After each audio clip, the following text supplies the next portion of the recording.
Assalamualaikum warahmatullahi wabarakatuh. Selamat pagi. Nah, terima kasih atas partisipasinya untuk meluangkan waktu menonton video penyuluhan dari saya. Langsung saja kita pada materi. Nah, saya akan membagi ilmu tentang apa itu anti korupsi. Nah, biar kawan-kawan ASN, biar anti korupsi juga, dan juga untuk ASN yang baru-baru ya, sepantaran saya, biar ada menularkan virus anti korupsi ke ASN yang baru-baru ini, biar tidak tercemar sama virus-virus corona. Sebelumnya, selama melihat penyuluhan ini, mohon jaga diri dan keluarga dari virus corona ya, dengan 5 cara. Nomor 1, jangan lupa cuci tangan memakai sabun sesering mungkin. Nomor 2, tidak memegang wajah ketika tangan tidak bersih. Yang ketiga, jaga jarak dengan orang lain minimal 1 meter. Yang keempat, memakai masker. Nomor 5, berusaha tetap di rumah dan hanya keluar apabila sangat diperlukan ya. Lanjut. Di timur ada Gunung Argopuro, di barat ada Gunung Bromo. Perkenalkan, nama saya Denny Yuliono, PNS di Inspektorat Kabupaten Probolinggo. Nah, tujuan penyuluhan ini untuk memberikan pemahaman tentang anti korupsi untuk kawan-kawan ASN, terus menumbuhkan semangat anti korupsi untuk kawan-kawan ASN. Ya, intinya ngompor-ngomporin lah, biar semua ASN di Kabupaten Probolinggo semuanya anti korupsi untuk Probolinggo yang lebih baik. Nah, anti korupsi itu banyak ya, kompleks. Tapi saya itu mengambil sudut pandang salah satunya ini. Peran masyarakat yang anti korupsi. Nah, inilah contoh-contoh berbagai usaha pencegahan dan menentang korupsi. Contoh ya, yang pertama secara represif atau penegakan hukum. Masyarakat umum itu bisa mengajuin pengaduan masyarakat. Nah, ini dengan cara melaporkan perbuatan yang terindikasi tindak pidana korupsi kepada KPK. Nah, kan di Kabupaten Probolinggo itu kan ada inspektorat. Jangan jauh-jauh dulu lah ke KPK, ke inspektorat dulu. Laporan di sana, apa di sekitarnya ada kasus korupsi atau kasus yang berbau-bau korupsi, laporin saja, jangan tinggal diam. Tapi itu pasti laporan Bapak itu harus lengkap tentang siapa yang berkorupsi, terus apa yang dikorupsi, di mana, bagaimana cara korupsinya, kapan dia berkorupsi gitu. Baru inspektorat bisa bergerak cepat. Terus yang kedua, perbaikan sistem. Nah, masyarakat umum itu bisa memantau pelayanan publik kayak perizinan di DPMP TSP, di pelayanan satu pintu itu MPP, terus ada di Dukcapil untuk pelayanan KTP, terus ada di rumah sakit untuk pelayanan ya orang sakit, terus di pendidikan untuk sekolah-sekolah itu termasuk pelayanan publik. Terus untuk yang mahasiswa-mahasiswa kayak melakukan kajian dan penelitian terkait layanan publik, udah maksimal apa belum gitu. Terus ada yang menyalahi peraturan apa belum? Kalau menyalahi peraturan yang sudah diundangkan, pasti itu ada indikasi. Terus menyampaikan rekomendasi kepada pemerintah. Nah, ada rekomendasi apa? Jangan sungkan-sungkan, suarakan ke pemerintah biar untuk Probolinggo yang lebih baik. Terus membangun manajemen anti korupsi di lingkungan masing-masing. Nah, untuk kawan-kawan ASN nih, harap melapor LHKPN atau laporan harta kekayaan penyelenggaraan negara kepada KPK secara langsung maupun melalui pos. Nah, ini biasanya pejabat-pejabat nih yang disuruh, kalau enggak para auditor untuk laporan-laporan ini. Terus yang kedua, ASN itu bisa melaporkan gratifikasi yang dianggap suap kepada KPK melalui UPG, Unit Pengendalian Gratifikasi. Nah, ini tempatnya ada di Inspektorat juga, gitu. Sebagai informasi ya. Kalau ada apa-apa jangan sungkan-sungkan main-main ke inspektorat buat laporan.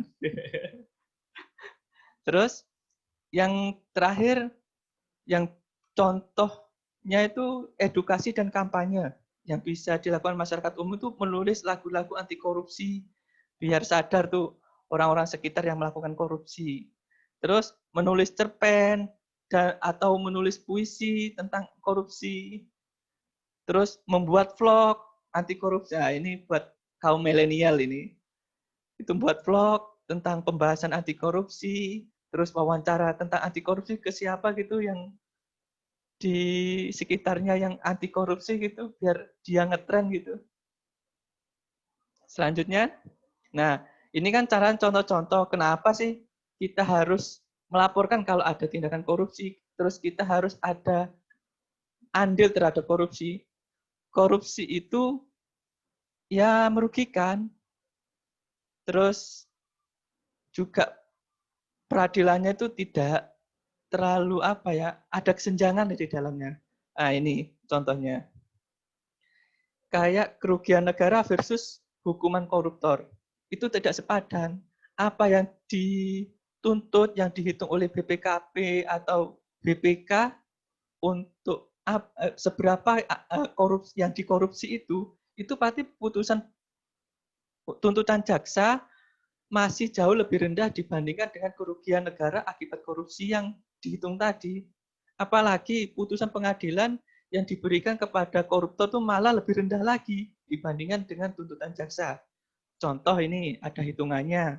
Ini dari aclc.kpk.go.id informasi ini. Contoh kan kita ASN nih, PNS itu ada dalam beberapa periode ini kerugian negara yang disebabkan oleh ASN yang korup itu 21 triliun.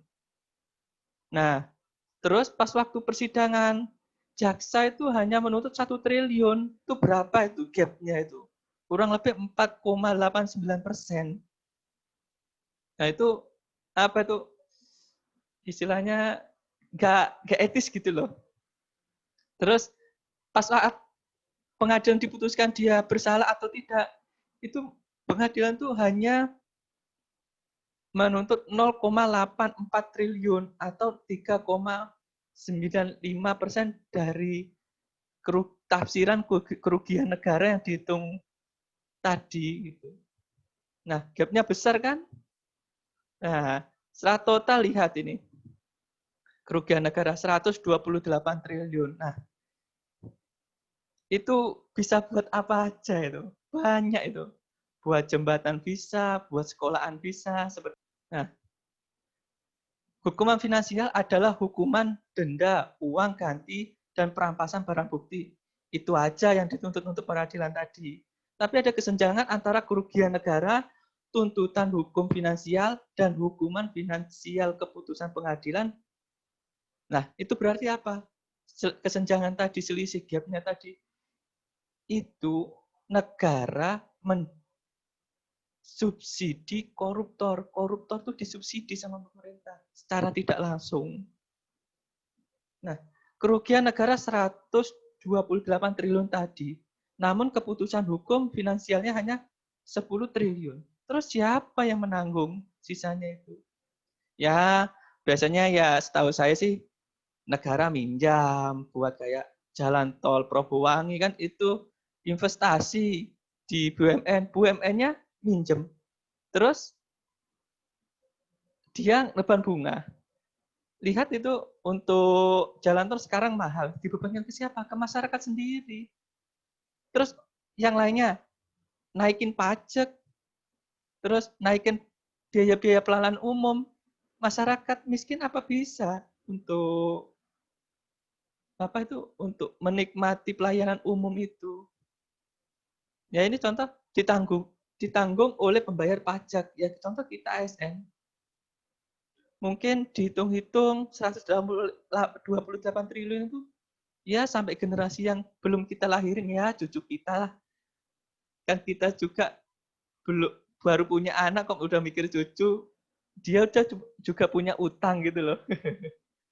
Nggak keterlaluan ya kalau korupsi kayak gitu ya. Nah, Apa sih 128 triliun itu tadi? Untuk bangun apa aja sih? Nih, asumsinya bisa buat bangunan 195 gedung sekolah dasar SD baru dengan fasilitas yang lumayan. Nah, untuk teman-teman ASN guru, lihat itu sekolahan mau renovasi atau apa ya, dicicil untuk sebelah gedung. Coba kalau 128 triliun itu tidak dikorupsi, apa? Dia bisa membuat baru, nambahin fasilitasnya. Jadi sekolah itu ya bagus lah gitu. Banyak nanti sekolahan yang bisa dibangun. Terus bisa membiayai sekolah 3,36 juta orang sampai kuliah. Enak kan? Umpamanya 128 triliun itu tidak dikorupsi, anak kita itu dibiayai negara sampai ke sarjana. Lumayan tuh, gaji kita nganggur. Terus bisa memperbaiki 21.313 kilometer jalan kabupaten. Nah,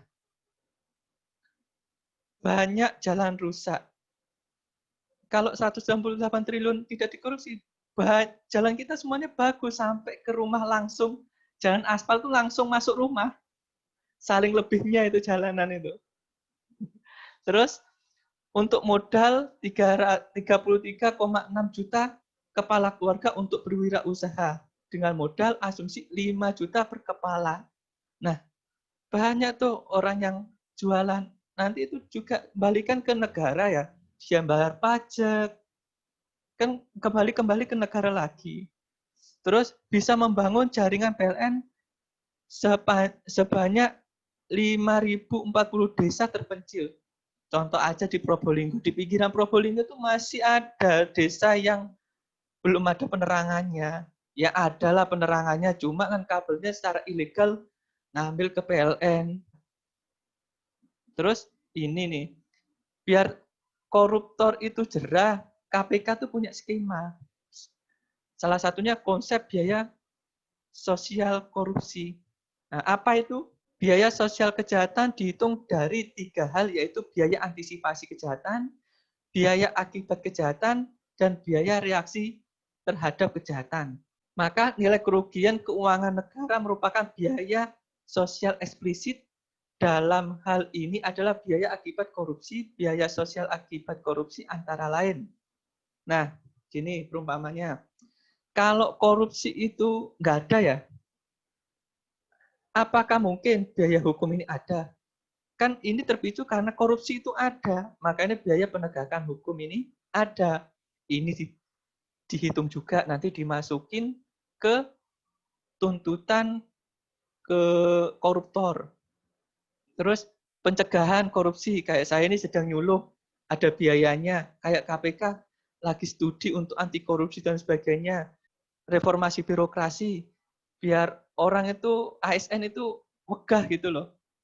Terus gajinya dibesarin gitu, karena 128 triliun daripada buat satu orang kan, buat kita-kita ya, dibagi-bagi buat gaji kan halal.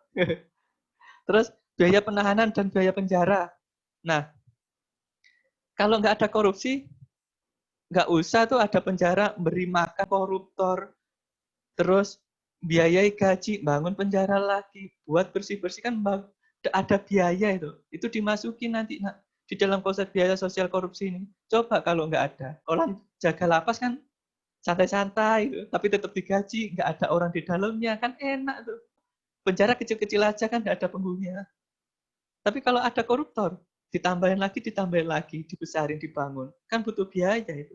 Terus biaya pengadilan serta biaya jaksa. Kalau ada korupsi, kan pengadilan itu jalan terus, mereka juga digaji, apalagi saksi-saksinya, pasti ada honornya. Coba kalau nggak ada korupsi, kerjaan hakimin koruptor itu.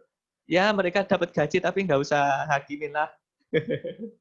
Lanjut.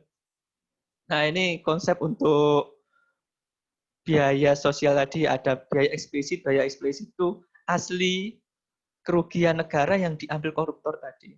Terus biaya antisipasi, kalau biaya sosialisasi korupsi kayak saya ini, reformasi birokrasi untuk menurunkan motivasi korupsi. Terus biaya reaksi, kayak biaya peradilan, biaya pendidikan, biaya kebijakan, biaya perampasan aset baik di dalam maupun di luar negeri. Di luar negeri kan butuh uang. Nah, itu dimasukin nanti di biaya sosial. Coba kalau nggak ada korupsi. Kalau biaya untuk keluar negeri, ngambil aset koruptor tuh nggak usah, lapo. Terus ditambah lagi dengan biaya implisit. Nah, biaya implisit itu biaya dampak, biaya opportunities juga.